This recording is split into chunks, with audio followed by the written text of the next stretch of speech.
எங்களுக்கு தெரியும் கொரோனா காலகட்டத்தில் எத்தனை பேர் உயிர் கொடுத்தீங்க அப்படிங்கறத நாங்க நன்றி கடனோடு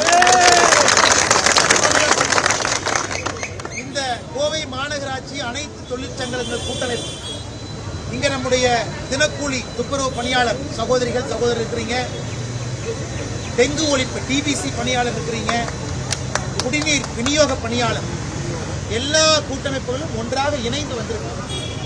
நீங்களும் ரொம்ப பொறுமையாக இருக்கக்கூடியவங்க, எல்லா நேரத்திலையும் வேலை பார்க்குறாங்க.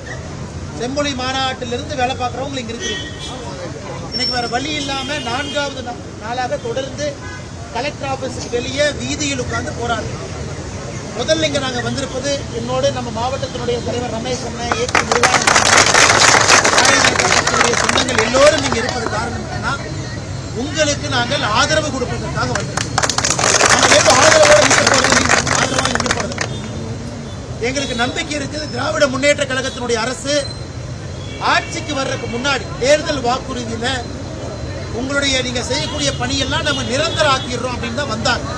நிரந்தரமா உங்களுக்கு வேலை கொடுக்குறோம். அதன் பிறகு எல்லா இடத்திலுமே தனியார் மயமாயிருச்சு. கடந்த 4 ஆண்டுகளா பாக்குறோம்.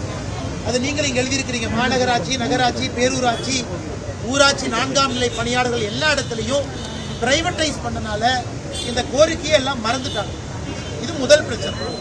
2வது பிரச்சனை, உங்களுக்கு வர வேண்டிய ஊதியம் முறையாக சரியாக கரெக்டா வரணும். ஏன்னா அரசாணை 2017 அரசாணை 62 அதுல என்ன சொன்னாங்கன்னா ஒருத்தருக்கு 770 ரூபாய் கொடுக்கணும். அதிலும் சரியா வருதா? முதல்ல வரல. 3 கான்ட்ராக்ட் இருக்கிறாங்க. 486 ரூபா ஒருத்தர் கொடுக்குறாரு, 557 ரூபா ஒருத்தர் கொடுக்குறாரு, ஒருத்தர் ஒன்னொன்னு கொடுக்குறாங்க. ஸோ 3 கான்ட்ராக்டருமே இன்னைக்கு உங்க பேச்சுவார்த்தை நீங்க பண்றதுனால ஒரே இடத்துக்கு வர்றாங்க. அதனால எங்களுக்கு நம்பிக்கை இருக்கிறது, நீங்க நிரந்தர பணியாளர்களாக மாற வேண்டும் என்பது எங்களுடைய போராடும். ஆனா குறைந்தபட்சம்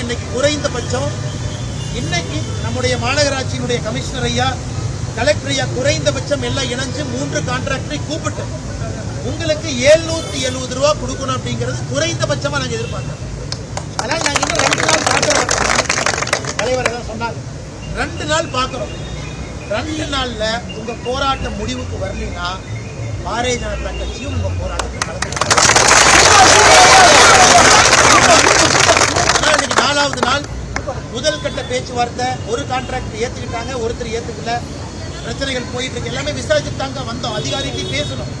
அதனால 2 நாள்ல இது முடிவுக்கு வரவில்லை என்றால் நாங்களும் உங்களோட வந்து உட்கார்றோம். இதை இன்னும் பெருசு பண்ணுவோம். நாங்களும் வர்றோம், சகோதர உட்கார்றோம். அரசுக்கு இன்னும் அழுத்தம் கொடுத்து பிரச்சனையை இன்னும் பெரிதாக்கி, ஏன்னா ஜனநாயகம் முதல்ல கோரிக்கையை சொல்லணும். கோரிக்கை ஏற்கல ரோட்டுக்கு வரணும்.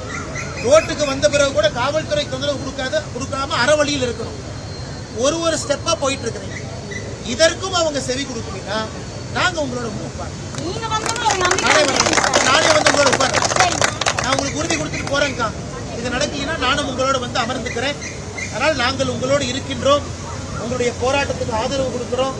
பணம் 770 அரசாணைப்படி வரணும். மாநில அளவில் உங்க சங்கம், கூட்டமைப்பு தலைவர் எல்லாம் இருக்கிறாங்க. அவர்களோடு இணைந்து போராடுறோம்.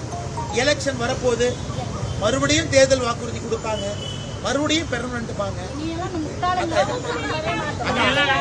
அரசியல் கட்சியை குறை சொல்ல, இந்த முறை பெர்மனன்ட் பண்ணிட்டு எலெக்ஷனுக்கு போங்கன்னு சொல்லுங்க.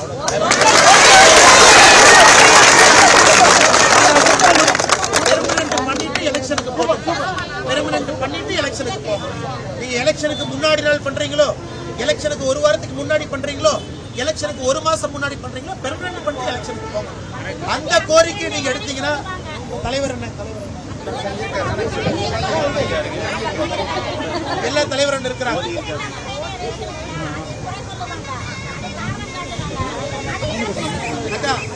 நியாயம்தான். நாம அடுத்த 2 நாள் இந்த 770 பிரச்சனையை முடிக்கணும்ப்பா. அடுத்த 6 மாசத்துல நீங்க எல்லாம் சேர்ந்து சென்னையில தலைமைச் செயலகத்துல உங்களை பெர்மனன்ட் பண்ற போராட்டத்தை முடிக்கணும். 2க்குமே நாங்க ஆதரவு கொடுக்கிறோம்.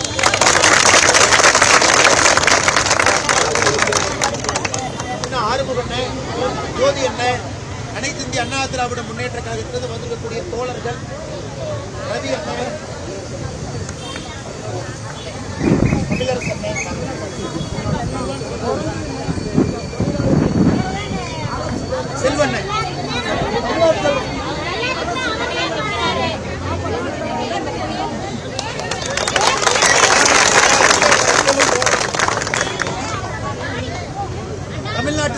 நம்ம கூட இருக்கிறாங்க அரசு வேலையை விட்டுட்டு. உங்களோடு நாங்கள் இருக்கின்றோம். சரியாங்க, அறவழியில போராடுவோம். 2 நாள் முடியல, நானும் வந்து உங்களோட உட்காருவேன்.